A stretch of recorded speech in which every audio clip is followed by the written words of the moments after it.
नमस्कार, मैं डॉक्टर राजकुमारी शर्मा आज आपके समक्ष उषा प्रियंवदा की कहानी प्रसंग लेकर आई हूँ, जिसमें उषम प्रियंवदा ने कहानी के माध्यम से हम देखते हैं कि 1980 से पहले कई तरह की प्रथाएं हमारे समाज में एक तरह से स्थित थी और इन प्रथाओं को दूर करने के लिए अनेक प्रकार से लेखकों, लेखिकाएं या समाज सुधारक या अन्य हम देखते हैं कि साहित्यकारों ने अपनी महत्वपूर्ण भूमिका निभाई। तो उसी संदर्भ में लेखिका ने कहानी में व्यक्ति के जीवन में किस तरह से अनेक प्रकार की स्थितियां, परिस्थितियां या हम कहें कि पारिवारिक समस्याएं भी एक मूल आधार बनते हुए दिखाई देती है। अगर परिवार में हम देखते हैं कि किसी भी तरह की कोई दिक्कत परेशानी है या किसी भी तरह का कोई तनाव है, तो व्यक्ति जीवन में उतना सुखद रूप नहीं जी पाता है। समाज से, परिवार से या अन्य वातावरण से वह लड़ने की कोशिश तो करता है, पर बीच में कई बार दम घोट वाली स्थिति आ जाती है। दम तोड़ वाली तो नहीं कहूंगी, दम घोट वाली स्थिति वहां पर उत्पन्न हो जाती है और इस उत्पन्न में वह अनेक प्रकार की परेशानियां झेलता हुआ दिखाई देता है। कई बार हम देखते हैं कि जो समस्याएं हैं वह विकराल भयंकर रूप धारण कर लेती है, पर नारी की स्थिति हम देखते हैं कि 1980 से लेकर 2000 तक हम देखते हैं कि बहुत ही ज्यादा भयंकर रही है। हम देखते हैं कि उसमें किस तरह से वह अपने जीवन में समझौते के आधार पर या हम कहें समस्याओं के आधार पर ही उसका जीवन का क्रम दिखाई देता है। जितनी भी कहानियां, उपन्यास पढ़े हैं उसके माध्यम से ये ज्ञात होता है कि किस तरह से वे अपने जीवन को एक तरह से ढोती हुई दिखाई देती है। पढ़ी लिखी होने के बावजूद भी वे अनेक प्रकार की समस्याओं से एक तरह से ग्रस्त दिखाई देती है कि परिवार का कहना नहीं माने तो परिवार उसे अनेक प्रकार की यातनाएं देता हुआ दिखाई देता है। और अगर परिवार में हम देखते हैं कि किसी भी कारणवश पिता या माता के ना होने पर जब अन्य रिश्तेदार उस भूमिका को निभाते हैं, तो उसमें बहुत सारी कुंठाएं, बहुत सारे तनाव और कई बार विघटन वाली जो स्थिति है वह जन्म लेती हुई दिखाई देती है। लेखिका ने भी इसी प्रसंग के माध्यम से जीवन में संबंधों का महत्व जब तक रहता है तब तक हम देखते हैं कि वो बहुत ही आसान रूप से निपटे हुए दिखाई देते हैं। पर परिवार में हम देते हैं माता पिता किसी एक के ना होने पर भी हम देखते हैं अनेक प्रकार की परेशानियां जन्म ले लेती है। माँ फिर भी बच्चों के लिए सतत प्रयास करते हुए उनके भावी जीवन को एक तरह से सुखमय बनाने की कोशिश करती है। पर माँ चली जाए तो पिता हम देखते हैं कि घर से बाहर कार्य में रत रहता है और वह उतनी ज्यादा एक तरह से देखभाल नहीं कर सकता है, जिसके कारण अनेक प्रकार की परेशानियां जन्म लेती हैं। और इसमें हम देखते हैं चाहे मौसी या बुआ का किरदार आ जाए तो उसमें हम देखते हैं कि स्थितियां एक तरह से त्रस्त होती हुई दिखाई देती हैं। उसी आधार को लेकर लेखिका ने अनेक प्रकार से अपनी अभिव्यक्ति को एक तरह से माध्यम के रूप में प्रस्तुत करना चाहा है। प्रसंग कहानी में लेखिका उषा प्रियंवदा ने बेमेल विवाह की करुण पीड़ा का जो रूप है वो दिखाया है। नायिका यानी कि ममता को केवल पिता का ही सहारा था। माँ के ना होने से ममता का सारा जीवन बाहर व घर के कार्यों में रमता था। पिता भी नौकरी करते थे। ममता की उम्र दिन प्रतिदिन बढ़ती जा रही थी।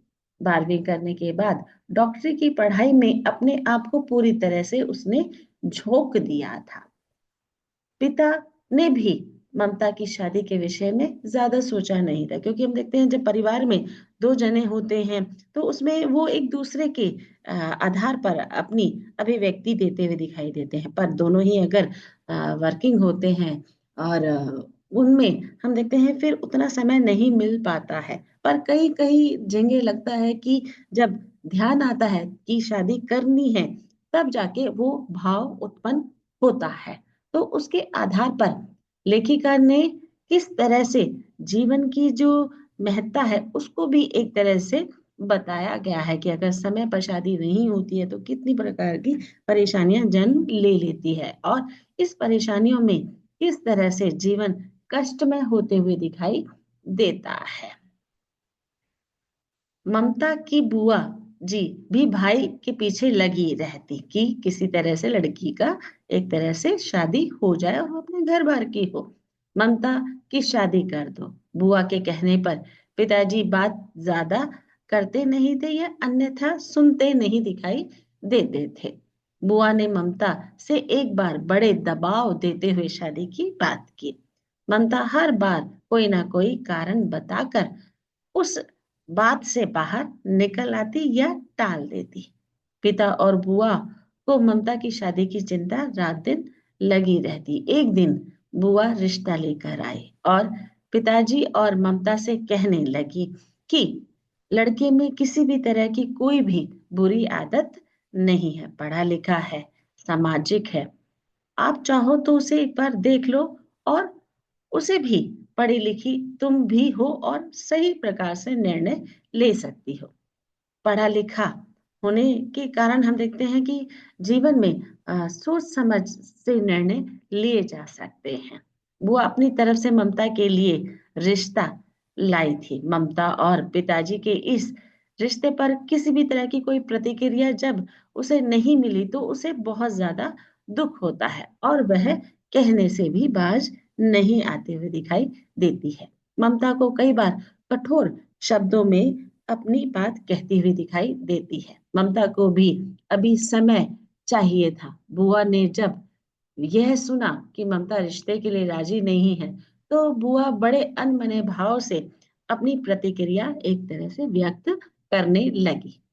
बुआ के प्रति सहानुभूति हम देखते हैं कि कई बार शब्दों में, रिश्तों में दिखाई तो देती है, पर कई बार हम देखते हैं आक्रोश, क्रोध का भी रूप लेते हुए दिखाई देती है। पिता को चिंता नहीं थी कि कब शादी होगी, माँ भी नहीं है। बड़ी मुश्किलों के बाद अब एक रिश्ता मिला है। ममता उसे भी बिना देखे जाने भाले एक तरह से मना कर देना चाहती है। बुआ सुनकर हैरान होती है, पर कहीं ना कहीं वह बार बार उस रिश्ते की दरकार करते हुए दिखाई देती है। बुआ ममता को बोलती है कि अच्छी तरह सोच समझ लो, इतनी उम्र हो गई है और उम्र बीत जाएगी। घर गृहस्थी का जो सुख है वह लेने के रूप में अपनी प्रतिक्रिया देना अत्यंत जरूरी है। समय बीतता चला जाएगा और समय पर अगर कोई निर्णय नहीं लिया तो आगे समय भी निर्णय लेने लायक नहीं छोड़ेगा। बुआ की इन बातों से ममता के मन में अनेक प्रकार की अभिव्यक्ति जागृत हुई, पर वह किसी भी तरह की कोई प्रतिक्रिया नहीं दी। पिता को भी बुआ यानी कि अपनी बहन से कई तरह के